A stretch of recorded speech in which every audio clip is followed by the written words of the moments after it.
दिले खुददार जिंदा है। जबलपुर वालों, एक लंबे अरसे के बाद आपके बीच में आया हूं। 2018 में आया था, यही वो मैदान था और यही आप लोग थे जिनके सामने मैं अपना दामन फैला के गया था। एक वादा भी किया था कि बीच में आऊंगा, लेकिन नहीं आ सका।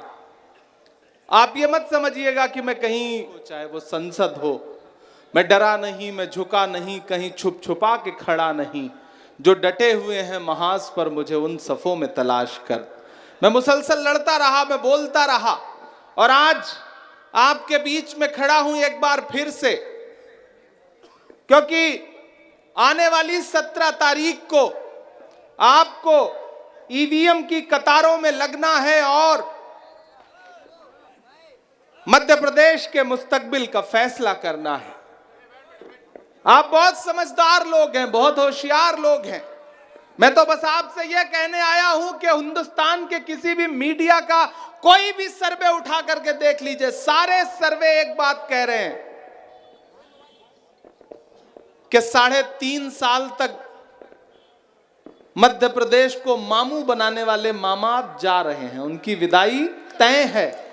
मध्य प्रदेश से भाजपा की सरकार जा रही है, क्योंकि यह सरकार अवाम के यकीन से नहीं बनी थी, अवाम के वोट से नहीं बनी थी, बल्कि लोकतंत्र को लूट करके बनाई गई सरकार थी। और अब जब अवाम के पास बदला लेने का वक्त आया है, तो अवाम ने ऐलान कर दिया है कि चाहे जो हो जाए, चाहे प्रधानमंत्री जी 100 बार आए मध्य प्रदेश, चाहे अमित शाह जी आए, चाहे पूरी भाजपा आ जाए, लेकिन मध्य प्रदेश से भाजपा की विदाई तय है। ऐसे में जबलपुर वालों, मैं आपके सामने कुछ संजीदा बातें करने के लिए आया हूं। भाजपा जानती है कि वो इलेक्शन हारने जा रही है। भाजपा जानती है कि जबलपुर पूर्व में उसकी जमानत जब्त होने जा रही है, तो उसने फिर एक नया पैंतरा चला है। उसने हैदराबाद से अपने एक आध दोस्त भी बुला लिए हैं। अभी तक भाजपा की मदद करने के लिए ईडी आती थी, सीबीआई आती थी, आईटी आती थी। आजकल हैदराबाद से एक भाई साहब आते हैं, वो बड़ी बड़ी बातें करते हैं। वो आपके बीच में आकर के कयादत खड़ी करने की बात करते हैं। अरे कौन सी कयादत की बात कर रहे हो? एक जुआ के सरदार को आप हमारा कायद बनाना चाहते हो जबलपुर का? उनसे तो 1000 गुना अच्छे हैं लखन घनघोरिया, आपके हैं, अपने हैं, जांचे परखे हैं, पिछले 25-30 साल से आपकी खिदमत कर रहे हैं। मैं पिछली बार आया था तो मैंने खड़े होकर के यही एक बात कही थी कि जबलपुर वालों, जब वोट देने जाओगे तो यह समझना कि आप एक विधायक चुनने नहीं जा रहे हो, एक मंत्री चुनने जा रहे हो। यह जुमला याद है आपको?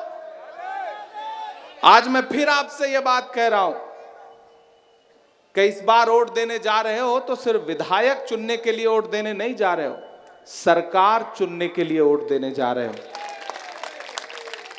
इसलिए आपकी जिम्मेदारियां बड़ी हो जाती हैं। जब आपको पता हो कि आपके एक वोट से उस सूबे की सरकार बदलने जा रही है, तो फिर किसी के झांसे में मत आना। किसी का जलवे रंगीन तखय्युलात में है, चिराग बन के कोई इस अंधेरी रात में है। बहुत बुलंद फजा में तेरी पतंग सही, मुझे पता है मगर डोर किसके हाथ में है। हमें पता है डोर किसके हाथ में है। मैं तेलंगाना से ही आ रहा हूं, इसलिए मुझे पता है कि डोर किसके हाथ में है। वो जबलपुर आकर के लखन घनघोरिया के खिलाफ कैंडिडेट उतारते हैं और कहते हैं कि हम भाजपा को हराएंगे। लेकिन मैं यहां खड़ा होकर के कह रहा हूं जबलपुर वालों कि दारुस्सलाम हैदराबाद में जहां मौजूद है, उस दारुस्सलाम की जो विधानसभा है, उस विधानसभा का नाम गोशा महल है और वहां का विधायक भाजपा का है। पहले उसे हरा लीजिए, फिर आकर के जबलपुर में लखन घनघोरिया को हराने की बात करिएगा, भाजपा को हराने की बात करिएगा। और वो कोई ऐसा वैसा विधायक नहीं है। गोशा महल से जो विधायक है उसका नाम राजा सिंह है, और आपने उसके बयान सुने होंगे। अगर ना सुने हो तो गूगल पे जाके, यूट्यूब पे जाके उसके बयान सुनना। खुलेआम गालियां देता है वो, खुलेआम। लेकिन जबलपुर वालों, उसे हराने की सोचने की तो छोड़ो, उसके खिलाफ कैंडिडेट तक नहीं उतारते। ये मैं इमरान प्रतापगढ़ी पूरे होशो हवास में अल्लाह को हाजिर नाजिर जान के ये बात कह रहा हूं। उस राजा सिंह के खिलाफ MIM गोशा महल में कैंडिडेट तक नहीं उतारती। वो असेंबली कहां आती है? जहां पे दारुस्सलाम मौजूद है। गूगल कर लेना, आप सब नौजवान साथी हैं, पढ़े लिखे हैं, आप समझदार लोग हैं। इसलिए मैं ये कहने आया हूं कि एक एक वोट की अहमियत बहुत बड़ी है इस बार। आपको पता है कि जब सरकार बनने जा रही है तो बढ़ चढ़ के सरकार बनाने में हिस्सेदारी दिखाओ, आगे बढ़ो, कांग्रेस का झंडा पकड़ो और कांग्रेस पार्टी को यह एहसास दिलाओ कि सरकार तुम्हारे वोटों से बन रही है, लखन घनघोरिया तुम्हारे वोटों से जीत रहे हैं। ये जो आए हैं बड़े बड़े मुकर्रिर यहां घूम घूम करके तकरीरें कर रहे हैं, वो सिर्फ आपको सब्जबाग दिखाएंगे, उससे ज्यादा कुछ नहीं। सरे मिंबर वो ख्वाबों के महल तामीर करते हैं, इलाजे गम नहीं करते, फकत तकरीर करते हैं। तकरीरों के अलावा कुछ भी नहीं है। इसलिए मैं आपसे कहने आया हूं। और मैंने सुना है कि एक कोई उनके प्रवक्ता यहां घूम रहे हैं, वो ये बता रहे हैं कि पूरी दुनिया में अगर कुछ हो सकता है तो सिर्फ हम ही कर सकते हैं। हमको भी बता रहे थे कि इमरान प्रतापगढ़ी जीते हैं तो हमारे वोट से जीते हैं। वो एक परिंदा होता है, वो जो रात में सोता है ना तो पैर ऊपर कर लेता है सोते वक्त। जानते हैं क्यों ऊपर कर लेता है? उसे लगता है कि जब आसमान गिरेगा तो हम अपने पैर से उसे रोक लेंगे। बिल्कुल वही हालत है। उन्हें लगता है कि दुनिया में जो कुछ हो रहा है बस वो अगर बोले ना तो दुनिया चले ही नहीं, हिंदुस्तान चले ही नहीं। उन्हें एहसास दिलाइए कि नहीं भैया, ये जबलपुर है, ये जबलपुर के समझदार लोग हैं, आप यहां मौजूद हैं, आप जानते हैं, आप मेरी शायरी के हवाले से मुझे पहचानते हैं। लेकिन मेरा खुदा गवाह है कि 2022 से जब से हिंदुस्तान की पार्लियामेंट में पहुंचा हूं, एक दिन भी ऐसा नहीं लम्हा गुजरा है। विवेक तनखा जी इस बात के गवाह हैं, जब से पार्लियामेंट पहुंचा हूं कभी नजीब के लिए लड़ रहा हूं, कभी बुनकरों के लिए लड़ रहा हूं, कभी बिल्किस के लिए लड़ रहा हूं, कभी स्टूडेंट्स के लिए लड़ रहा हूं, कभी जामिया के लिए लड़ रहा हूं, कभी महंगाई के खिलाफ लड़ रहा हूं। एक भी दिन हम खामोशी से नहीं बैठे हैं। हम आपके मुद्दों पर बुनियादी तौर पर लड़ रहे हैं, और इसलिए लड़ रहे हैं क्योंकि हम जिसके सिपाही हैं, हम जिसकी क़यादत में अपनी सियासत कर रहे हैं, उस शख्सियत का नाम राहुल गांधी है। और उसका ऐलान है कि नफरत के बाजार में मोहब्बत की दुकान खोल रहा हूं। हम उस दुकान के खुलवाने के मददगार हैं। और मैं यहां खड़ा होकर के भारतीय जनता पार्टी को यह बताना चाहता हूं कि अभी कर्नाटक में मोहब्बत का बहुत बड़ा शोरूम खुला है। वो शोरूम मध्य प्रदेश में भी खुलने जा रहा है, वो शोरूम तेलंगाना में भी खुलने जा रहा है, वो शोरूम छत्तीसगढ़ में पहले से खुला है, फिर से रिपीट होने जा रहा है, वो शोरूम राजस्थान में पहले से खुला है, वो फिर से रिपीट होने जा रहा है। इन 4 राज्यों के चुनाव में भाजपा के लिए कुछ है नहीं। जबलपुर वालों, ये जो चुनाव है ये सिर्फ असेंबली का चुनाव नहीं है, ये 2024 का सेमीफाइनल है। इसलिए भाजपा बहुत परेशान है। इसलिए मैंने सुना है कि कल अमित शाह जी आ रहे हैं, परसों हो सकता है ओवैसी जी भी आ जाएं, क्योंकि अमित शाह जी आएंगे तो ओवैसी जी तो आएंगे ही। एक दूसरे के बिना पूरा नहीं होता ना, कॉम्बिनेशन पूरा नहीं होता। जब उधर से नरेंद्र मोदी जी भाषण देते हैं कि कांग्रेस मुक्त भारत, तो दिल्ली के MCD के इलेक्शन में खड़े होकर असदुद्दीन साहब कहते हैं कांग्रेस तो म्यूजियम में रखने की चीज है। दोनों के भाषण सोचिएगा, एक जैसे, एक जैसी बातें, एक दूसरे को फायदा पहुंचाने वाले भाषण। लेकिन जो ये कहते थे कि कांग्रेस मुक्त भारत, वो देख लें कि आज मध्य प्रदेश में भी सरकार बनने जा रही है, तेलंगाना में भी सरकार बनने जा रही है, और बाकी 2 राज्यों में रिपीट होने जा रही है। और मुझे पूरा यकीन है कि 2024 में दिल्ली की गद्दी पर भी वो शख्स बैठेगा जिसका नाम राहुल गांधी है, हम जिसका सपना लेकर के चल रहे हैं। जबलपुर वालों, भाजपा वालों के झूठ के चक्कर में मत पड़िएगा। वो पिछले दिनों भाजपा के एक नेता एक गांव में पहुंचे, तो गांव वालों से बोले बताओ तुम्हारी क्या समस्या, हम समस्या दूर कर देंगे। तो गांव वाले इकट्ठा हुए, भोले भाले लोग थे जैसे आप लोग हैं जबलपुर के। तो गांव वालों ने कहा साहब हमारी दो समस्या है। बोले बताओ।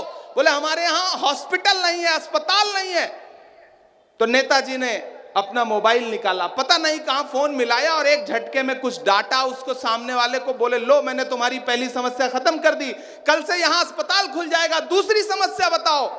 गांव वालों ने कहा कि साहब हमारी दूसरी समस्या यह है कि गांव में कोई मोबाइल का नेटवर्क ही नहीं है, यह है हमारी दूसरी समस्या। तो इस तरह से झूठ की राजनीति करती है भारतीय जनता पार्टी। प्रधानमंत्री जी आपके बीच में आते हैं, कहते हैं बताइए 70 साल में कांग्रेस ने क्या किया। एक दिन तनखा जी बैठे थे सामने, प्रधानमंत्री जी भाषण कह रहे थे, बोले बताओ कांग्रेसियों तुमने 70 साल में क्या किया। तनखा जी मेरी तरफ मुड़े, बोले इमरान बताना मत, बता दोगे तो ये उसको भी बेच देंगे, इनका काम सिर्फ बेचने का है और कुछ भी नहीं है। का हिसाब मांगते हैं, उनसे पूछो, उनसे कहो कि जो अपना चलाया हुआ 2000 का नोट 7 साल नहीं चला सके वो हमसे 70 साल का हिसाब मांगते हैं, हमसे 70 साल का हिसाब मांगते हैं। मैं मध्य प्रदेश में खड़ा हूं, हमारी आंखों के सामने धार्मिक नगरी उज्जैन में वो बिटिया है जो बिना कपड़ों के कई किलोमीटर टहलती रही क्योंकि उसके साथ बलात्कार हुआ था। हमारी आंखों में वो आदिवासी हैं, वो दलित हैं, कभी जिनको पीटा गया, कभी जिनके सरों पे पेशाब की गई, हमारी आंखों में वो तमाम मंजर हैं। इसलिए मैं आपसे ये कहना चाहता हूं, वक्त कम है, आचार संहिता है, 10 बजे से पहले अपना भाषण बंद करना है। इसलिए आपसे ये कहना चाहता हूं मेरे भाई कि कम कहूं ज्यादा समझना, किसी के झांसे में मत आना। भाजपा जानती है कि वो अकेले चुनाव नहीं जीत सकती। पिछली बार 36,000 वोट से हारी थी भाजपा, वो 36,000 का मार्जिन कवर नहीं कर सकते। इसलिए उन्होंने क्या किया है कि हैदराबाद से एक दोस्त बुलाया है अपना, जो हर जगह उनको फायदा पहुंचाने के लिए पहुंच जाते हैं। तेलंगाना में 8-9 सीट पर चुनाव लड़ते हैं, लेकिन देश के अलग अलग हिस्सों में जाके भाजपा को फायदा पहुंचाते हैं। तेलंगाना में आपकी शान पूर्व भारतीय कप्तान अजरुद्दीन को जब कांग्रेस पार्टी टिकट देती है जुबली हिल से, तो अजरुद्दीन को हराने के लिए उनके खिलाफ कैंडिडेट देते हैं, लेकिन राजा सिंह के खिलाफ कैंडिडेट नहीं देते हैं। यह है उनकी सच्चाई। इसलिए आपसे कहना चाहता हूं कि किसी झांसे में मत आइएगा। भाजपा जानती है कि बिना उनके वोट काटे कोई फायदा नहीं होने वाला, इसलिए थोड़े पैसे खर्च करके वोट काटने के लिए उनको खड़ा कर दिया गया है कि 2-4 हजार वोट काट लें। लेकिन आप जबलपुर के समझदार लोग हैं, आप बटेंगे नहीं, आप कहीं भी किसी झांसे में नहीं आएंगे, मुझे पूरा यकीन है। क्योंकि मेरे भाई ये लड़ाई बहुत मुश्किल है, ये वक्त बहुत मुश्किल है। खतरा आईन पर है, जमहूरियत पर है, लोकतंत्र पर है, संविधान पर है। डॉक्टर बाबा साहब भीमराव अंबेडकर के लिखे हुए संविधान को बदलने की, मिटाने की साजिशें हैं। अगर उस साजिश को रोकना चाहते हो तो ये 2024 का सेमीफाइनल है, इस सेमीफाइनल में जीतना बहुत जरूरी है। वरना हमारी आंखें तो वो मंजर देख के आ रही हैं कि जिस दिन नई संसद बनी उसके बाद क्या हुआ आपने देखा। मैंने तो एक शेर कहा कि जुल्म के कद तलक आ पहुंची है, आखिरी हद तलक आ पहुंची है। वो जो नफरत थी गली कूचों में, अब तो संसद तलक आ पहुंची है। किस तरह संसद में गालियां दी गई आपने देखा होगा। मुझसे मीडिया के साथियों ने कहा इमरान साहब क्या कहेंगे। मैंने कहा वो जो पुरानी संसद है, जो डॉक्टर बाबा साहब अंबेडकर, पंडित जवाहरलाल नेहरू, मौलाना आजाद के सपनों से बनी थी, उसमें तो गाली देने की छूट नहीं थी। शायद नई संसद इसीलिए बनाई गई ताकि लोगों को गाली दी जा सके। ऐसे में मैं आपसे ये कहने आया हूं कि 58-60 रुपए का डीजल पेट्रोल कितने में बिका? 100 रुपए के पार पहुंच के बिका। गैस सिलेंडर कितने का बिका? 1000 रुपए के पार पहुंच करके बिका। ये दो चीजों की तो गिनती होती है, लेकिन वो सरसों का तेल जिससे आप सब्जी बनाते हैं, मेरी माएं बहनें मुझे सुन रही होंगी, वो कितने में बिका? वो 70 रुपए बिकने वाला सरसों का तेल, खाने का तेल 200 रुपए के पार तक पहुंच गया। टमाटर, बाप रे, आज एक बच्चा टमाटर के नारे लगा रहा था, टमाटर ताजा, पता नहीं क्या लखन जी राजा या इमरान राजा, इस टाइप का कोई नारा बड़ा शानदार सा था। हाँ, ये लगा रहे थे, टमाटर ताजा है। हाँ ये वाला नारा लग रहा था। लेकिन जब ये नारा लग रहा था तो तो मुझे इस नारे से ज्यादा टमाटर का भाव याद आ रहा था। 250 रुपए किलो बिका टमाटर दिल्ली में। एक दिन विवेक जी, मैं तो घर से निकला पार्लियामेंट जाने के लिए, तो पार्लियामेंट के पास जो प्रेस क्लब है, यानी कि पार्लियामेंट से 50 मीटर की दूरी पर मैंने देखा कि एक टाटा 407 खड़ी है और उसके सामने अच्छे कपड़े पहन करके, सूट वूट पहन करके लोग लाइन में लगे हैं। तो मैंने सोचा यहां कौन सी लाइन लगी है। मैंने अपनी गाड़ी रुकवाई तो मैंने पीछे पलट के देखा कि यहां सब्सिडी वाला टमाटर बिक रहा है। टमाटर लेने के लिए लोग लाइन में खड़े हैं। ये हालत कर दी है देश की। वो मुद्दों से भटकाएंगे, वो चाहेंगे कि चुनाव हिंदू मुस्लिम पे हो जाए, लेकिन अड़े रहना विकास पर। उनसे कहना कि जब कोविड था, लोग अपनी सांसों के लिए तरस रहे थे, तब लखन घनघोरिया ने यह नहीं देखा कि उनकी सांसों की डोर बचेगी या टूट जाएगी। वो आपके लिए लड़ते रहे, आपके लिए खड़े थे। और एक बात कहता हूं जबलपुर वालों, एक शख्स जिसका नाम राहुल गांधी है, वो आदमी एक नारा लगाता है कि नफरत छोड़ो भारत जोड़ो, और उस नारे को ताबीर बनाने के लिए कन्याकुमारी से कश्मीर तक 4000 किलोमीटर पैदल चलता है। पैदल, मैं साथ रहा हूं, मैं गवाह हूं उनके पांव के छालों का। 4000 किलोमीटर पैदल चलता है। क्यों? नफरत कम करने के लिए। नफरत का सबसे बड़ा नुकसान किसको है? आप ही को तो है ना, आप ही को तो है ना। उस नफरत का सबसे बड़ा नुकसान किसको है? हमको है, आपको है। लेकिन राहुल गांधी ने नारा क्या लगाया? नफरत छोड़ो भारत जोड़ो।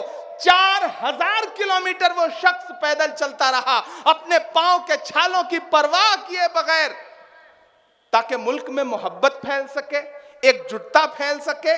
इधर लखन घनघोरिया अपनी सांसों की परवाह किए बगैर आपकी खिदमत करते रहे, लड़ गए कि आपके घर ना टूट सके। तो आप एहसान फरामोश तो लोग नहीं हो ना। आप तो वो लोग हो जिनका इस बात पर यकीन है कि मजदूर का पसीना सूखने से पहले उसकी मजदूरी दे देनी चाहिए। ईमान है कि नहीं इस बात पर? है ना? तो हाथ उठा के बताओ मुझे कि ईमान है इस बात पर। इस बात पर ईमान है ना? अगर इस बात पर ईमान है तो फिर लखन घनघोरिया को आपके सामने वोट मांगने की जरूरत नहीं होनी चाहिए। लखन भाई इधर आइए। मैं तेलंगाना में था चुनाव प्रचार करने के लिए, मेरा मध्य प्रदेश आप आना बहुत मुश्किल था, लेकिन लखन भाई ने मुझे फोन किया, और फोन नॉर्मल कॉल नहीं की, वीडियो कॉल किया। नेता आदमी है, समझदार है, इन्होंने सोचा होगा मेरा चेहरा देखेगा तो सोचेगा कि नहीं परेशान है, भाई के लिए जाना चाहिए। और वीडियो कॉल पे जब मैंने इनका चेहरा देखा तो मुझे लगा कि नहीं, मेरा एक भाई मुझे पुकार रहा है और मुझे जरूर जाना चाहिए। मैं जबलपुर वालों इनकी मोहब्बत के लिए यहाँ आया हूँ, और अब आपसे गुजारिश कर रहा हूँ कि चाहे हैदराबाद से, चाहे बंबई से, चाहे जितने बड़े बड़े सूरमा आए, लेकिन जबलपुर वालों मेरा आपसे जो रिश्ता है वो भाई का है, वो बेटे का है, वो अपनेपन का है। उस रिश्ते की लाज बचाना है आपको। एक भी वोट बहकना नहीं चाहिए, एक भी वोट भटकना नहीं चाहिए। पिछली बार 36,000 की जीत थी, इस बार 56,000 की होनी चाहिए। तब तो मोदी जी को भी एहसास हो कि नहीं, उनकी छाती 56 इंच की नहीं है, बल्कि लखन घनघोरिया की 56 की है। ये उन्हें एहसास होना चाहिए। मैं आपसे यही कहने आया हूं। पिछली बार मैंने वादा किया था कि आपके इलाकों में आऊंगा जिस बूथ पर सबसे ज्यादा लखन भाई जीतेंगे, लेकिन यकीन करें कि मैं पिछले 5 साल में 2-2.5 साल कोविड के गुजर गए, और उसके बाद जब से मेंबर ऑफ पार्लियामेंट बना हूं तब से 1-2 जख्म नहीं, सारा बदन है छलनी। दर्द बेचारा परेशान है कहां से उठे। हर दिन लड़ रहे हैं हम, हर दिन मुसलसल। विवेक जी यहाँ बैठे हुए हैं, बड़े आदमी हैं, लेकिन हम लोग 7-7 घंटा थाने में डिटेन रहते हैं सांसद होते हुए, सिर्फ इसलिए क्योंकि सरकार के खिलाफ मुसलसल सीना ठोंक के खड़े हैं। तो हम लड़ रहे हैं, लेकिन इस बार वादा कर रहा हूं और इस बार जरूर पलट के आऊंगा, ये मेरा वादा है। मैं आखिर में 4 मिनट बचे हैं, एक छोटी सी नज्म सुना देता हूं, नहीं सुनाऊंगा तो आप नाराज हो जाएंगे। कि कहां सोया है चौकीदार, कहां सोया है चौकीदार, अगले 4 मिनट मुझे लगे कि जबलपुर उसी तरह सांस ले रहा है जैसे जबलपुर जाना पहचाना जाता है। कहां सोया है चौकीदार, कहां सोया है चौकीदार।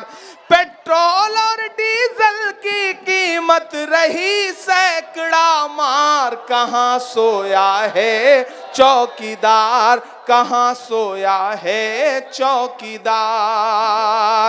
के चाय बेचने वाला पूरा भारत बेच रहा है, इसी काम में हासिल उन्हें महारत बेच रहा है। रेल बिक गई, तेल बिक गया, बिका हवाई अड्डा, सब कुछ बिकता देख के खुश हैं अपने जेपी नड्डा। के जनता महंगाई की मारी करती हाहाकार, कहां सोया है चौकीदार, कहां सोया है। बहुत शुक्रिया। मैं चाहता हूं यहां मौजूद एक एक आदमी हाथ उठा करके ये एहसास दिलाए लखन भाई को कि आप सब लखन भाई के साथ खड़े हैं। और मैं ये जानता हूं कि दायरे में सिमट के आएगा, हर रवायत से हट के आएगा। आंधियों को जरा खबर कर दो, शेर वापस पलट के आएगा। बहुत शुक्रिया, बहुत मोहब्बतें। मेयर साहब भी हमारे बीच में आए, हम उनका स्वागत करें।